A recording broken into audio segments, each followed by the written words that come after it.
दीपावली त्योहार करीब आते ही छत्तीसगढ़ में पारंपरिक लोक नृत्य सुआ की धूम दिखाई देने लगी है।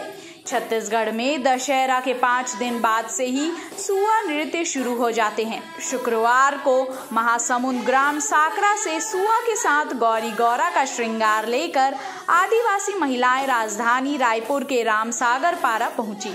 राजधानी में अब जगह जगह सुआ नृत्य देखने को मिल रहा है। बता दें कि छत्तीसगढ़ के कई लोक त्योहारों में सुआ नृत्य की परंपरा रही है, जो इन त्योहारों के आनंद को और बढ़ा देती है।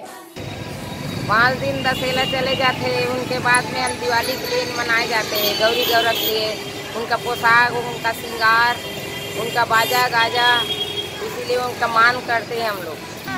जैसे सुआ नाचे बर होते ना, तो दीपावली बना गौरी गौरा बना के ये निकाल के मना सुआ का गा के उन्हें ना गौरी गौरा बनाबो सजाबो, उन्हें लेके सब चेहरे कर